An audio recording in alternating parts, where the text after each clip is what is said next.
بسم اللہ الرحمن الرحیم۔ اللہ تعالیٰ نے قرآن پاک کے اندر ایسے لوگوں کا ذکر کیا ہے جو لوگ کامیابی کے راستے پر چلنے والے ہیں، کامیابیاں جن کا مقدر ہیں، رسوائیاں ان سے کوسوں دور ہیں، ذلت و رسوائی تو اس کے قریب آ ہی نہیں سکتی۔ آج ہر بندہ چاہتا ہے کہ وہ کامیاب ہو جائے، ہر بندہ چاہتا ہے کہ وہ ذلت و رسوائی کی زندگی سے بچ جائے۔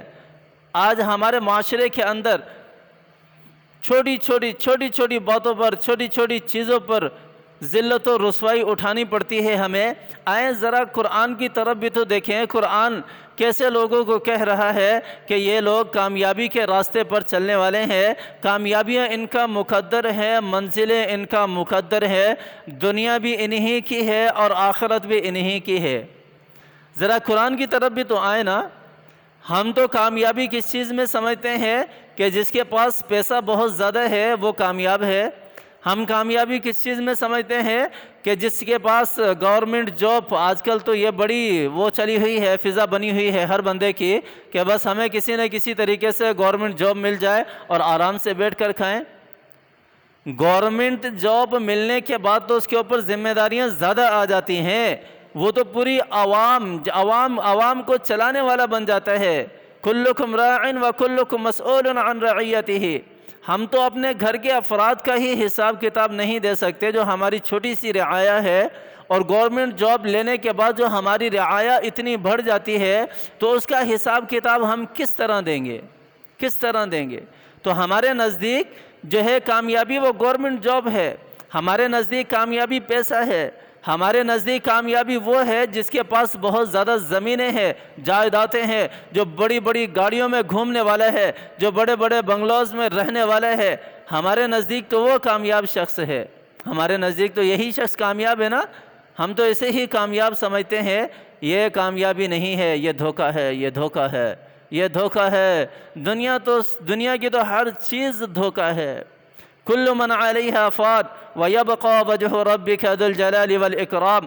میرا رب کہتا ہے کہ دنیا کی تو ہر چیز فنا ہونے والی ہے، دنیا کی تو ہر چیز مٹ جانے والی ہے، ختم ہو جانے والی ہے۔ آؤ ذرا میرے قرآن کو پڑھ کر تو دیکھو، آؤ ذرا میرے قرآن، میرے کلام کی طرف آ کر تو دیکھو کہ میں نے کیسے لوگوں کے بارے میں کہا ہے کہ یہ دنیا بھی انہی ہی کی ہے، جو فنا ہونے والی ہے وہ بھی انہی ہی کی ہے، اور آخرت جو ہمیشہ کی زندگی ہے وہ بھی انہی لوگوں کی ہے۔ اللہ تعالیٰ نے سورۃ البقرہ کی آیت نمبر 2 کے اندر ارشاد فرمایا، اولئک علی ھدی من ربہم واولئک ھم المفلحون۔ اللہ تعالیٰ نے یہاں پر ارشاد فرمایا ہے کہ کچھ میرے بندے ایسے بھی ہیں جو ہدایت کے راستے پر چلنے والے ہیں، اور میرے بندے ایسے بھی ہیں جو کامیابی کے راستے پر چلنے والے ہیں، کامیابیاں جن کا کیا ہیں، مقدر ہیں۔ وہ کیسے لوگ ہیں، وہ کون سے لوگ ہیں؟ اللہ تعالیٰ نے اس سے پہلی آیت، سورۃ البقرہ کی پہلی آیت اگر ہم دیکھ لیں تو اللہ تعالیٰ نے ایسے لوگوں کا ذکر کیا ہے جو کامیابی کے راستے پر چلنے والے ہیں۔ اللہ تعالیٰ نے ارشاد فرمایا، الف لام میم ذالک الکتاب لا ریب فیہ ھدی للمتقین الذین یؤمنون بالغیب ویقیمون الصلاة ومما رزقناہم ینفقون۔ یہ ایمان والوں کے لیے ہے، یہ ایمان والوں کے لیے ہے۔ اس کے بعد والی آیت اہل کتاب کے لیے ہے، یہ بھی اہل کتاب کے لیے، اس کے بعد والی بھی اہل کتاب کے لیے ہے، لیکن یہ آیت خاص کر ایمان والوں کو متنبہ کر رہی ہے کہ آؤ میرا رب تمہیں بتا رہا ہے کہ 3 قسم کے لوگ جو ہیں وہ کامیابی جو ہے ان کا مقدر بن جاتی ہے، کامیابی ان کے پاؤں کو چھوتی ہے، اگر وہ ٹھکرا کر بھی چلے جائیں کامیابی کو تب بھی کامیابی پلٹ کر لوٹ کر اس کی طرف آتی ہے، دنیا بھی لوٹ کر اسی کی طرف آتی ہے، اور آخرت تو ہے ہی اسی کی، آخرت تو ہے ہی اسی کی۔ وہ 3 شخص کون سے ہیں؟ اللہ تعالیٰ نے اس آیت کے اندر کون سے 3 بندوں کے بارے میں ذکر کیا ہے؟ سب سے پہلا، الذین یؤمنون بالغیب، جو اللہ کو بنا دیکھے ایمان رکھتے ہیں، جو اللہ کو بنا دیکھے ایمان رکھتے ہیں۔ پہلی قوم گزری ہے جس نے اللہ تعالیٰ کے کلام کو سنا، پھر ایمان لے کر آئی۔ اللہ تعالیٰ کی آواز کو سنا پھر ایمان لے کر آئی. لیکن یہاں اللہ تعالیٰ کہہ رہے ہیں الذین یؤمنون بالغیب، جو اللہ تعالیٰ کو بنا دیکھے اللہ پر ایمان لانے والے ہیں. ایمان کیا چیز ہے؟ ایمان کا مطلب ہوتا ہے کہ بندہ شرک سے محفوظ رہے. سارے کے سارے تصرفات کا مالک ایک اللہ کو جانے جس پر ایمان رکھتا ہے، اللہ تعالیٰ کو اکیلا جانے، جس طرح کہ سورۃ الاخلاص کے اندر اللہ تعالیٰ نے توحید کو ذکر کیا ہے.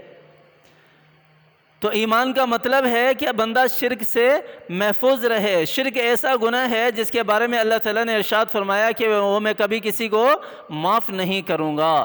جب تک کہ بندہ توبہ نہیں کر لے گا میں شرک کبھی بھی کسی کو معاف نہیں کروں گا. اللہ تعالیٰ نے ارشاد فرمایا ان اللہ لا یغفر ان یشرک بہ ویغفر ما دون ذلک لمن یشاء. تو شرک کیا ہے؟ شرک کی 3 قسمیں ہیں. پہلی قسم شرک کی ہے اللہ کی ذات میں شرک کرنا. یہ میں اس لیے بتا رہا ہوں کہ ہمیں پتہ ہونا چاہیے تاکہ ہم شرک سے محفوظ رہیں. اگر شرک کرنے والا مر جاتا ہے تو وہ یہ نہ سمجھے کہ وہ آپ صلی اللہ علیہ وسلم کا امتی ہے اور وہ جنت میں چلے جائے گا سزا بھگت کر. شرک کرنے والا جو ہے وہ اسلام کے دائرے میں نہیں رہتا، اسلام کے دائرے میں نہیں رہتا. ایسے تو مشرکین مکہ ہے نا، مکہ والوں کو بھی ہم کیا کہتے ہیں؟ آپ صلی اللہ علیہ وسلم کی نبوت سے پہلے کہ وہ مشرک تھے. شرک کرنے والے کو مشرکی کہا جاتا ہے نا. جب وہ ہمیشہ جہنم میں رہیں گے تو آج کا مسلمان جو شرک کر کے کہتا ہے کہ میں آپ صلی اللہ علیہ وسلم کا امتی ہوں جنت میں چلا جاؤں گا، وہ اس دھوکے میں نہ رہے. شرک کی 3 قسمیں ہیں. میں وضاحت کرتا چلوں شرک کی 3 قسموں کی. پہلی قسم ہے اللہ کی ذات میں شرک کرنا. دوسری قسم ہے اللہ کی صفات میں شرک کرنا. تیسری قسم ہے اللہ کی جو صفات ہیں ان کے جو تقاضے ہیں ان میں شرک کرنا. پہلی قسم اللہ تعالیٰ کی ذات میں شرک کرنا کہ اللہ تعالیٰ کی ذات میں سے کسی دوسرے کو پیدا کرنا یا بنانا. جس طرح یہودیوں نے حضرت عزیر علیہ السلام کو اللہ تعالیٰ کا بیٹا بنا دیا، عیسائیوں نے حضرت عیسیٰ علیہ السلام کو اللہ تعالیٰ کا بیٹا بنا دیا، مشرکین مکہ نے ملائکہ کو اللہ تعالیٰ کی بیٹیاں بنا دیا. تو یہ کیا ہے؟ اللہ تعالیٰ کی ذات، اللہ تعالیٰ کے جز کو ثابت کرنا ہے، اللہ تعالیٰ کی ذات میں سے کسی اور کو شریک کرنا ہے. یہ کیا ہے؟ یہ سب سے بڑا شرک ہے. سارے ہی شرک بڑے ہیں لیکن یہ سب سے اعلیٰ درجے کا ہے. اور دوسرا شرک کیا ہے؟ اللہ تعالیٰ کی صفات میں شرک کرنا، جس میں آج کا ہمارا مسلمان پڑا ہوا ہے. اکثریت ہمارے مسلمانوں کی اس شرک کے اندر مبتلا ہو چکی ہے. اللہ تعالیٰ کی صفات میں شرک کرنا. رزق دینے والی ذات کس کی ہے؟ اللہ کی ہے. اور اگر ہم میں سے کوئی یہ کہے کہ نہیں ہمیں تو رزق جو ہے وہ فلاں بابا دیتا ہے، ہمیں جو رزق ہے وہ فلاں پیر دیتا ہے، ہمیں جو رزق ہے وہ فلاں درگاہ والا دیتا ہے، تو یہ کیا ہے؟ یہ اللہ کی صفات میں شرک ہے. یہ اللہ کی صفات میں شرک ہے. اولاد دینے والی ذات اللہ کی ہے، لڑکے پیدا کرنے والی ذات اللہ کی ہے، لڑکیاں پیدا کرنے والی ذات اللہ کی ہے. تو اللہ کو چھوڑ کر کسی اور کی طرف اگر ہم کہیں کہ یہ تو ہمیں فلاں درگاہ سے یا فلاں بابے نے یا فلاں پیر نے یا فلاں اس طرح اس نے ہمیں دیا ہے، تو یہ اللہ تعالیٰ کی صفات میں شرک ہے. اس میں ہمارا مسلمان طبقہ مبتلا ہو چکا ہے. اکثریت مسلمانوں کی اس شرک کے اندر مبتلا ہے.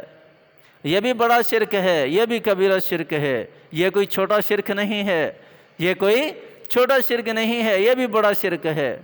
اسی طرح بارشوں کے حوالے سے ہے.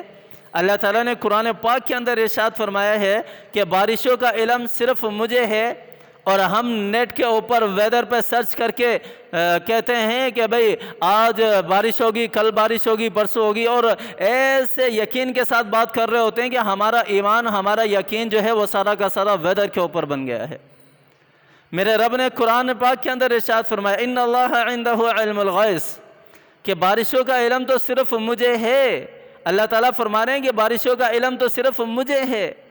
یہ تو میں مثال دیا کرتا ہوں کہ یہ تو ویدر والے تو گاڑی کو دیکھ کر بتاتے ہیں کہ ہاں جس طرح مثال دے رہا ہوں میں کہ گاڑی آ رہی ہے، اب گاڑی کے اندر کیا لوڈ ہے، گاڑی کے اندر کتنا لوڈ ہے، گاڑی آگے آئے گی بھی یا نہیں آئے گی، گاڑی وہ اپنا سامان کہاں ڈیلیور کرے گی، یہاں کرے گی، آگے کرے گی یا وہیں سے مڑ جائے گی، اس چیز کا ہمیں پتہ نہیں ہے.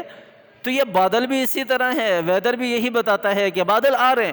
اب بادلوں میں کتنا پانی ہے، بادلیں کہاں بارش کو برسائیں گے، ڈیلیور کریں گے، آیا وہ آگے آئیں گے بھی یا مڑ جائیں گے، یہ ویدر نہیں بتا سکتا، یہ ویدر نہیں بتا سکتا۔ یہ میرے رب کے حکم سے چلتے ہیں، میرے اللہ کے حکم سے برستے ہیں، اس کے حکم کے بغیر نہیں برس سکتے۔ یہ شرک کی دوسری قسم بڑی قسم ہے۔ اور تیسری قسم اللہ تعالیٰ کی صفات کے تقاضوں میں شرک کرنا، کہ نعمتیں دینے والی ذات اللہ کی ہے تو اللہ ہی کی عبادت کی جائے، اللہ کے علاوہ کسی اور کے سامنے سجدہ نہ کیا جائے، اللہ کے علاوہ کسی اور بابے کے سامنے سر نہ جھکایا جائے، اللہ کے علاوہ کسی اور درگاہ پر جا کر سر نہ جھکایا جائے۔ جس طرح مجھے واقعہ یاد آ گیا کہ ایک نان مسلم کے ساتھ ایسے ہی بیٹھا ہوا تھا، بات چل رہی تھی، تو اس نے کہا کہ ہم میں اور مسلمانوں میں کوئی فرق نہیں ہے۔ تو میں پریشان ہکا بکا رہ گیا کہ یہ بندہ کیا کہہ رہا ہے کہ مسلمانوں میں اور غیر مسلموں میں کوئی فرق نہیں ہے۔ تو میں نے کہا کہ ہاں ثابت کرو، بتاؤ کس طرح فرق نہیں ہے۔ تو وہ کہنے لگا کہ ہم کھڑی مٹی کی عبادت کرتے ہیں، اسے پوچھتے ہیں، تم لیٹی ہوئی مٹی کی عبادت کرتے ہو، اسے پوچھتے ہو، فرق کیا ہے ہم میں اور تم میں؟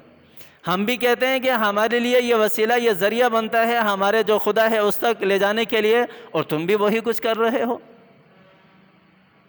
تو یہ شرک کی تینوں قسمیں کیا ہیں؟ حرام ہے، حرام ہے، ان سے بچنا لازمی ہے، اگر نہیں بچیں گے تو نجات ممکن نہیں ہے۔ تو اللہ تعالیٰ نے کیا فرمایا کہ کامیابیاں کن لوگوں کے قدم چومتی ہیں، ان میں سب سے پہلا شخص وہی ہے جو اللہ تعالیٰ پر ایمان رکھنے والا ہے۔ اور دوسرا شخص کون سا ہے؟ جو نماز پابندی کے ساتھ پڑھنے والا ہے۔ یہ قرآن کہہ رہا ہے، یہ قرآن کہہ رہا ہے، یہاں پیسوں کی بات نہیں ہو رہی ہے، یا مال و دولت کی بات نہیں ہو رہی ہے، جو ہم سمجھتے ہیں کہ مال و دولت کی وجہ سے ہماری کامیابیاں ہیں، مال و دولت کی وجہ سے عزت و شہرت ہے۔ مال و دولت کچھ بھی نہیں ہے۔ وَتِلْكَ الْأَيَّامُ نُدَاوِلُهَا بَيْنَ النَّاسِ، یہ دن تو لوگوں کے درمیان گردش کرتے رہتے ہیں، آج ہے کل نہیں ہے، یہ تو ہاتھوں کی میل ہے، ہاتھوں کی میل ہے۔ میرا رب کہہ رہا ہے کہ دوسرا وہ شخص ہے کامیابی جن کا مقدر بن جاتی ہے، جو کیا کرنے والا ہے؟ 5 وقت کی نماز پابندی کے ساتھ پڑھنے والا ہے، 5 وقت کی نماز پابندی کے ساتھ پڑھنے والا ہے۔ تیسرا کون سا شخص ہے؟ تیسرا وہ شخص ہے جو اللہ کے دیے ہوئے مال میں سے خرچ کرنے والا ہے، جو اللہ کے دیے ہوئے مال میں سے اللہ تعالیٰ کے راستے میں خرچ کرنے والا ہے۔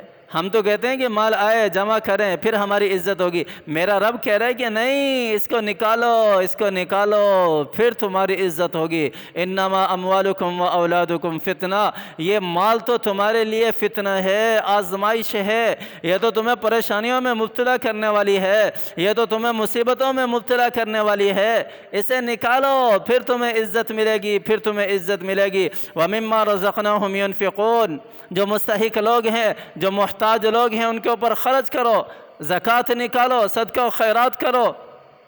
تو اللہ تعالیٰ نے فرمایا کہ مال دینے سے، مال خرچ کرنے سے جو ہے وہ مال بڑھتا ہے، ایسا شخص کامیاب ہے۔ تو جس کے اندر یہ تینوں صفات پائی جاتی ہیں تو وہ شخص دنیا بھی اسی کی ہے اور آخرت بھی اسی کی ہے۔